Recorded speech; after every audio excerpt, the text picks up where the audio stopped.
աջակցություն տեղական արտադրողին։ Հայաստանի երկրորդ նախագահ Ռոբերտ Քոչարյանի դաշինքը խոստանում է սոցիալական արդարություն, բարեկեցություն, եթե վստահության քվե ստանան ու իշխանության գան։ Սոցիալական Հայաստանի մեր պատկերացրած տեսլականը ուզում եմ անվանել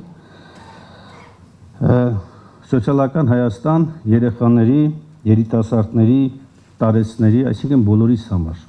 Խոստանում են բարելավել բոլորի կյանքը, գնաճին համարժեք բարձրացնել աշխատավարձն ու թոշակը, ստեղծել անթերի առողջապահական համակարգ, տարեկան մինչև 45,000 աշխատատեղ են խոստանում։ Այս հավակնոտ ծրագիրն այն պայմաններում, երբ Հայաստանի պետական պարտքը գերազանցում է 14 միլիարդ դոլարը։ Պետական պարտքը ծելայնակիցներ, իհարկե մենք հասկանում ենք, որ չկան պետություններ, ովքեր վարկեր չեն վերցնում։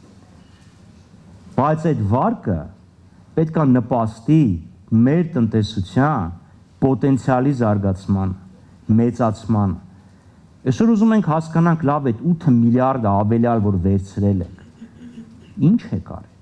Իշխանությանը քննադատող Հայաստանն էլ վարկերին դեմ չէ, բայց ամեն դրամը պետք է նպատակային ծախսվի, հայտարարեց պատգամավոր Արթուր Խաչատրյանը։ Դա ծախսվել է պետության զարգացման համար, թե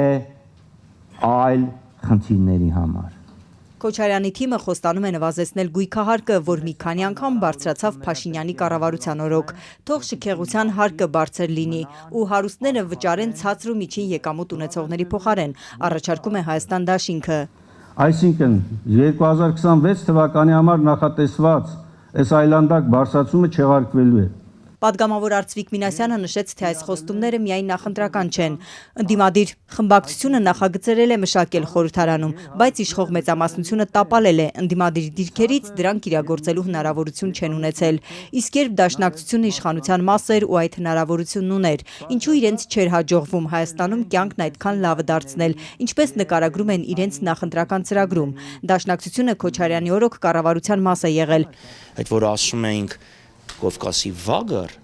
այդ գիրքը կա, եթե դուք ազգային ժողով գայք, ես ձեզ ցույց կտայի, որ իրանք մեզ համաշխարհային բանկը Հայաստանը կոչում էր Կովկասի վագար, մեր 10%-ից ավել էր մեր տարեկան տնտեսական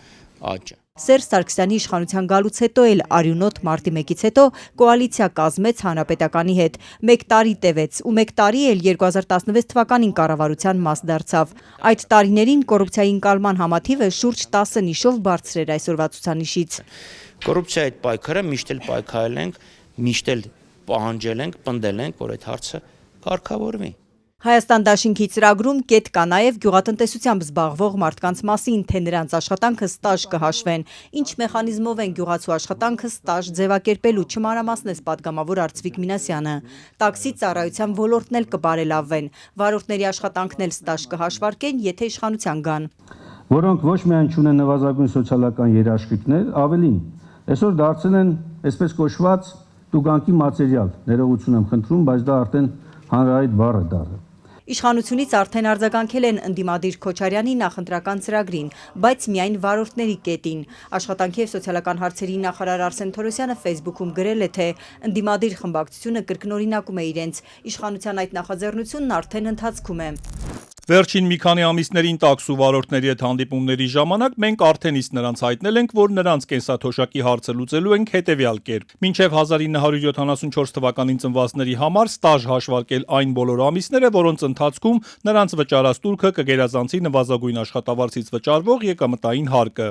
1974 թվականից հետո ծնվածներին հնարավորություն տալ կամավոր միանալ կൂട്ടակային կենսաթոշակային համակարգին, որին կմասնակցի նաև պետությունը։ Ժողովրդի վստահության քվեն ստանալու դեպքում Հայաստան դաշինքը ներմուծումը փոխարինելու է արտահանմամբ, խթանելու է, որ Հայաստանում արտադրանքը սպառվի դրսի շուկաներում։ Նախկին իշխանության օրոք Շիրակի մարզպետ ու Փաշինյանի իշխանության սկզբում գյուղատնտեսության նախարար աշխատած Արթուր Խաչատրյանը պնդում է, բանկերում փող կա, պարզապես բիզնես ծրագրեր չկան, որ ֆինանսավորեն։ Երեք էր Կենտրոնական բանկի նախագահի հետ էինք խոսում, 3 չառաջի օրը։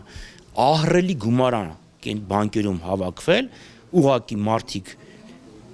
տեղ չունեն, որպեսզի իրական սեկտորը ֆինանսավորեն։ Խոսում ես, ասում են, որ ձեռնարկությանը օգնենք։ Պատգամավոր Խաչատրյանը շեշտում է, թե Ռոբերտ Քոչարյանի կառավարման ժամանակ Համաշխարհային բանկը Հայաստանի աճող տնտեսությունը բնորոշեց Կովկասյան վագր։ Փաշինյանի թիմակիցները իշխանության համար պայքարող երկրորդ նախագահին մեղադրում են կոռուպցիայի թալանի համար ու պահանջում, որ Քոչարյանը պետությանը վերադարձնի ունեցվածքը, որի ծագումը դատախազությունը կասկածելի է համարում։